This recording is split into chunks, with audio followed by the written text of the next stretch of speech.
तो प्रचार तो कोई भी कर सकता है। आप एक नॉन बिलीवर को सिखा दीजिए कि आपको ये प्रचार करना है, कर देगा। वो यीशु मसीह को पानी पे चला देगा, वो यीशु मसीह से 5000 रोटी लोगों को खाना खिलवा देगा, 5000 लोगों को एग्जैक्टली जैसा आप चाहते हैं वो कर देगा। आप लिख के दे दीजिए, टेलीप्रॉम्प्टर पे पढ़ देगा। पर यीशु मसीह जैसा स्वभाव कहां से लाएगा? अपनी मिनिस्ट्री मत प्रचार कीजिए, सुसमाचार प्रचार। मिनिस्ट्री एक ऐसा प्लेटफॉर्म नहीं है जहां आप सेलिब्रिटी बन जाएं। ये सब बातें हमें निकालनी होंगी। परमेश्वर आपको सही समय पर बढ़ाएगा। क्या प्रचार करें? लोगों को प्रभावित करने के लिए, अपने आप को फेमस करने के लिए, या आपका कोई कॉम्पिटिटर है? आप सुसमाचार प्रचार कीजिए, यीशु मसीह ने क्या किया। और जो तथ्य मैं आपको बताना चाहता हूं यह है कि अगर आप थोड़े में ईमानदार हैं तो बहुत बातों में परमेश्वर आपको बढ़ाएगा। मिनिस्ट्री में और विश्वासी जीवन में बहुत सारी तकलीफों और तूफानों का सामना करना पड़ता है, और जब वो समय आता है तो हिम्मत टूटने लगती है, आंखों में आंसू होते हैं और हालत बहुत खराब सी होने लगती है, सब खराब सा लगने लगता है। और अगर मैं आसान शब्दों में कहूँ कि सेवा करने वाले अक्सर जो बहुत समय से सेवा कर रहे हैं, जिनकी सेवा स्टेब्लिश हो गई है, उनको देख देख कर यही सोचते रहते हैं कि हम कब वहां पहुंचेंगे, हम कब ऐसी मीटिंग्स कर पाएंगे, हम उस जगह पे कब पहुंच पाएंगे। और अगर कोई विश्वासी सिर्फ अपना एक विश्वासी जीवन जी रहा है, उसके जीवन में भी बहुत सारे दुख, तकलीफ, मुसीबत, परेशानियां आती हैं। तो जब ऐसे समय का सामना करना पड़ रहा हो तो उस समय के लोगों के लिए आप क्या मैसेज देना चाहते हैं? जी, मैं बिल्कुल अपनी गवाही भी आपके सामने रखूंगा और अपना अनुभव भी आपके सामने, और परमेश्वर का वचन भी रखेंगे। जब यीशु मसीह बालक था, 12 साल का था, तो कहाँ था? मंदिर में। तो जब उसके माता पिता उसे ढूंढने आए तो उसने कहा कि आप नहीं जानते कि मुझे कहाँ होना चाहिए? मुझे पिता के घर में होना चाहिए। 12 साल की आयु में एक छोटा बच्चा, जो गली मोहल्ले में बच्चे 12 साल के खेलते हैं, आजकल गली मोहल्ले में नहीं खेलते तो मोबाइल में खेलते हैं, खेल जरूर रहे हैं, लेकिन 12 साल की उम्र में प्रभु यीशु मसीह जो है वो पिता के काम में लगे हुए हैं। समय आया जब उसकी सेवा बढ़ी। जब यीशु मसीह जंगलों में थे, आपको याद है, उपवास प्रार्थना के दौरान जंगलों में थे, वो कितना खतरनाक समय होगा, भूखे और प्यासे। एक समय वो याद कीजिए जब वो जंगल में है, भूखे और प्यासे हैं, थके हुए हैं, और एक समय वो याद कीजिए जब वो कब्र से बाहर निकल रहे हैं। दोनों ही पिक्चर कितनी अलग अलग है। वहां वो जयवंत है, सामर्थी है, उनका पुनरुत्थान हुआ है, मृत्यु पर जय पाई है। इतिहास, आप समझते हैं, इतिहास बदल दिया गया, मृत्यु पर जयवंत हो गए। और दूसरी तरफ वो जंगल में अकेले हैं, भूखे और प्यासे हैं। समय आएगा, आप उस परमेश्वर के काम को करते रहिए, जैसे यीशु मसीह ने कहा कि मुझे अपने पिता के घर में होना है। आप छोटे सेवक हैं, आपकी अभी सेवा शुरू हुई है, कोई आपको नहीं जानता, कोई आपकी बड़ी मीटिंग नहीं हो रही, कोई आपको 7,000 इनविटेशन नहीं आए। हो सकता है कि आप हजार लोगों की मीटिंग तो छोड़ो, आपके चर्च में 12-15 लोग हों। आप देखते हो कि कोई पास्टर तो 1 लाख लोगों के बीच में खड़े होकर प्रचार कर रहा है, मेरा ये नंबर कब आएगा? तो मैं आपको याद दिलाना चाहता हूं कि आप इस महत्वाकांक्षा से सेवा मत कीजिए कि मुझे एक बड़ा मंच मिले, क्योंकि बाइबल कहती है परमेश्वर हमारे मनोरथों को जानता है, मन को जानने वाला परमेश्वर है। आप उसकी सेवा आनंद के साथ कीजिए। अब आपने मेरा सवाल पूछा, मैं आपको बता देता हूं। मैंने जब सेवा शुरू की, मुझे कोई नहीं जानता था, आप भी नहीं जानते थे। आप जानते थे क्या? आज लाखों लोग जानते हैं, करोड़ों लोग जानते हैं, लेकिन आज से 15 साल पहले, 18 साल पहले या 20 साल पहले कोई नहीं जानता था। वही सही समय है, आप अपना काम करते रहिए। तो मेरी गवाही यह है कि जब मैं छोटी छोटी जगहों पर, छोटी छोटी कलीसियाओं में 10, 15, 20 लोगों के बीच सेवा करता था, मुझे एक बुजुर्ग आंटी ने बुलाया, बोले बेटा तुम बड़ा अच्छा प्रचार करते हो, तुम मेरे चर्च चलो। तो मैंने कहा ये बुजुर्ग आंटी कहाँ ले जाएंगी चर्च, वहां तो सब बुजुर्ग ही बैठे होंगे। मैंने कहा चलिए आंटी। कहती बंबई आना पड़ेगा। मैंने मुंबई का नाम सुना, करीब 18-20 साल पुरानी बात है, तो मैं खुश हो गया। मैंने कहा अच्छा भाई चलो, हमें मुंबई जाने का मौका मिल रहा है। हम फटाफट ट्रेन पकड़ के मुंबई पहुंच गए। 3 टायर में गया। 3 टायर समझते हैं आप, नॉन एसी गाड़ी में। अब बंबई जब पहुंचा तो वहां जबरदस्त गर्मी, ह्यूमिडिटी, तो मतलब इतना पसीना आ रहा है, ऐसा लग रहा है कि हम तो ह्यूमिडिटी से ही मर जाएंगे। मुझे उन्होंने YMCA में रख दिया, नॉन एसी कमरे में। अब एक तो गर्मी, ऊपर से जबरदस्त ह्यूमिडिटी, और एसी भी नहीं। एसी तो मेरे घर में भी नहीं था, पंखा था, लेकिन कम से कम हमारे राजस्थान में पंखा काम तो करता है, वहां मुंबई में तो पंखा भी नहीं काम कर रहा। मैंने कहा ये तो हम बुरे फंस गए, रात भर नींद नहीं आई। सुबह 10 बजे तैयार हो गए तो वहां पर मुश्किल से 60-70 बुजुर्ग लोग बैठे। वो देख के मैं थोड़ा और अंदर से, मेरा मन जो है वो बुजुर्ग हो गया। मैंने कहा मैं इन्हें क्या बताऊंगा, ये क्या सुनेंगे, ये क्या सीखेंगे। अब मरता क्या नहीं करता, मैंने जो है वो सुसमाचार प्रचार, वचन सेवा, जो भी प्रभु ने दिया था, प्रकाशन वचन दे दिया। देखिए मैं आपको सच बता रहा हूं, मैं यहां पर बैठकर कुछ और भी बोल सकता हूं, लेकिन मैं अपने फेलियर्स, अपने कन्फेशन आपको बता रहा हूं कि मैं ऐसा सोच रहा था मैं क्यों आया। इन लोगों के बीच इतनी दूर कोई बढ़िया मीटिंग होती, रिवाइवल मीटिंग होती, 200-500 लोग तो होते, थोड़ा जवान भी होते, कोई नाच रहा होता, हाथ उठा रहा होता। बुजुर्ग लोग तो हाथ भी नहीं उठा रहे, कुछ लोग तो वो व्हील चेयर पर आए थे। एनीवे, मैं कहानी संक्षेप करता हूं। जब मैंने प्रचार करना शुरू किया, मेरे प्रचार के अंत में एक साहब मेरे पास में आए। उनका नाम है जॉर्ज जॉन। अगर ये वीडियो देखेंगे तो उनको भी याद आ जाएगा। तो जॉर्ज जॉन जी ने कहा मुझे कि पास्टर जी, आप इतना अच्छा प्रचार करते हो, आप टेलीविजन पे क्यों नहीं प्रचार करते। अब हम तो गली गली के प्रीचर, गली मोहल्ले के प्रीचर, और उन्होंने बात कर दी टेलीविजन की। तो ये तो सपने वाली बात हो गई। हमने कहा भाई टेलीविजन पे हम कहां से आ सकते हैं। कहते नहीं, मैं आपका एक प्रोग्राम स्पॉन्सर करता हूं, चलो। उस समय नया नया शुभ संदेश टीवी आया था।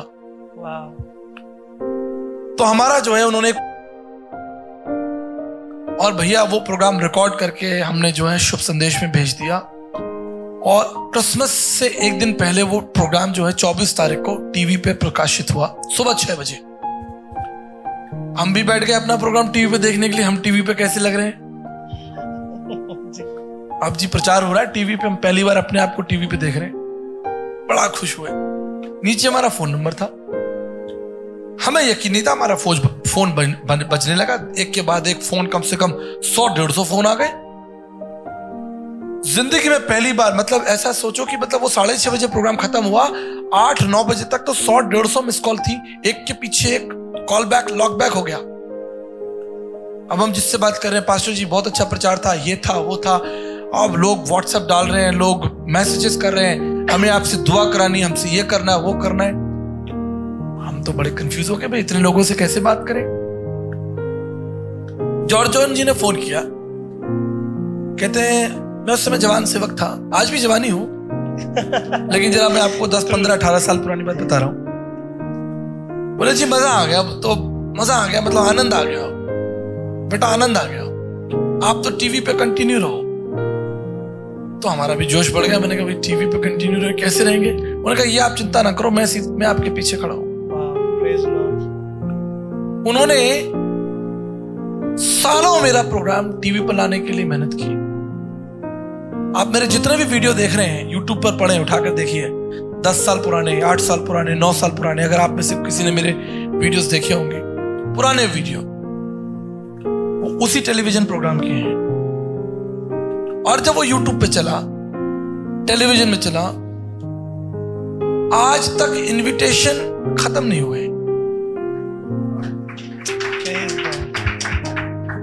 हजारों इनविटेशन पड़े हमारे पास। कहां जाएंगे बोलिए, बंबई, कलकत्ता, दिल्ली, बैंगलोर, नागपुर, न केवल भारत, पूरा विश्व। क्योंकि प्रभु ने कहा है तुम देश देश में और राज्य राज्य में मेरे गवाह ठहरोगे। अमेरिका गया, कनाडा गया, न्यूजीलैंड गया, स्वीडन गया, नॉर्वे गया, सिंगापुर गया, पूरी दुनिया घूम ली। पर जो तथ्य मैं आपको बताना चाहता हूं, वो ये है कि अगर आप थोड़े में ईमानदार हैं तो बहुत बातों में परमेश्वर आपको बढ़ाएगा। Amen. Very true. आप छोटी सभा में ईमानदारी दिखाइए, 10 लोगों की सभा में ईमानदारी दिखाइए, छोटे चर्च में ईमानदारी दिखाइए, आपको देखिए परमेश्वर बढ़ाएगा। कैसे नहीं बढ़ाएगा? उसने तो कहा, उसी ने तो निमंत्रण दिया है आपको। कोई बात ही नहीं है बढ़ाने की, इसमें कोई शक ही नहीं होना चाहिए। उसने तो आपको निमंत्रण दिया, follow me, I will make you fishers of man. मेरे पीछे आओ, मैं तुम्हें मनुष्यों के पकड़ने वाला बनाऊंगा। तो निमंत्रण उसका है। तो अगर आप थोड़े में ईमानदार हैं, और सुसमाचार की सेवा, जो मैं अंतिम बताकर समाप्त करना चाहूंगा, आप क्या प्रचार कर रहे हैं? लोगों को प्रभावित करने के लिए, अपने आप को फेमस करने के लिए, या आपका कोई कॉम्पिटिटर है? नहीं, आप सुसमाचार प्रचार कीजिए। यीशु मसीह ने क्या, अपनी मिनिस्ट्री मत प्रचार कीजिए, सुसमाचार प्रचार कीजिए, गॉस्पेल प्रचार कीजिए। What Jesus has done for you, and then you will see His glory. Amen. सुसमाचार का प्रचार कीजिए, नम्र रहिए। पैसे के मामले में साफ रहिए, किसी को धोखा मत दीजिए। मिनिस्ट्री पैसा कमाने का जरिया नहीं, अपने आप को बड़ा बनाने का जरिया नहीं है। मिनिस्ट्री एक ऐसा प्लेटफॉर्म नहीं है जहां आप सेलिब्रिटी बन जाएं। ये सब बातें हमें निकालनी होंगी। परमेश्वर आपको सही समय पर बढ़ाएगा, उसके सही समय पर वो आपको बना देगा जो आपको बनना है। उसने आपके लिए योजना रखी है ना, उसने कहा ना कि मेरे पास तुम्हारे लिए योजना है। तो हमें कुछ चीजें हटानी पड़ेंगी, कुछ चीजें ऐड करनी पड़ेंगी। बड़ी बड़ी सभाओं में जाने के लिए आपको परिपक्व होना पड़ेगा। क्या आप तैयार हैं 50,000 लोगों के सामने खड़े होकर प्रचार करने के लिए? जब 50,000 की भीड़ आपके सामने खड़ी होगी, आपके मुंह से आवाज ही नहीं निकलेगी। क्यों? क्योंकि आपने 500 लोगों के बीच में प्रचार नहीं किया, तो 50,000 कैसे कर लेंगे? तो पहले परमेश्वर आपको 5 देगा, फिर 15 देगा, फिर 50 देगा, फिर 500 देगा, फिर 5,000 देगा, फिर 50,000 के सामने भी खड़ा करेगा। आमीन। ये उसका तरीका है। यीशु मसीह ने नहीं किया क्या? यीशु मसीह सामरी स्त्री के साथ कुएं पे बैठ के बात करता। द किंग ऑफ किंग, वो सामरी स्त्री के साथ कुएं पे बैठ, 1-on-1। अरे भाई, उसके लिए तो बड़ा क्रूसेड करो, बड़ा तख्त लगाओ। एक आदमी के लिए वो विश्वास योग्य था, तभी तो वो पृथ्वी का राजा बन गया। तो अगर आपको एक भेड़ दी गई है, आपके पास 5 भेड़ है, उसी में आप विश्वास योग्य नहीं है और बड़ी मिनिस्ट्री चाहते हैं, बड़ा मंच चाहते हैं, ये तो मेरी सलाह है जो मेरे सेवक सहयोगी मेरे साथ चल रहे हैं और जो मेरे पीछे आएंगे, कभी ये वीडियो सुनेंगे, यीशु के पीछे भागे, उसके स्वभाव के पीछे भागे। Follow his humbleness, the way he loved people. मैं एक अंतिम बात बताकर समाप्त कर दूं, ज्यादा खींचना नहीं चाहता। मैं चंडीगढ़ में था, एक बड़ी सभा थी सेक्टर 18 में। मीटिंग खत्म हो गई, रात को लगभग 12-1 बज रहा था। जितने हजारों लोग मीटिंग में आए थे, मैंने सबसे हाथ मिलाया, थक गया।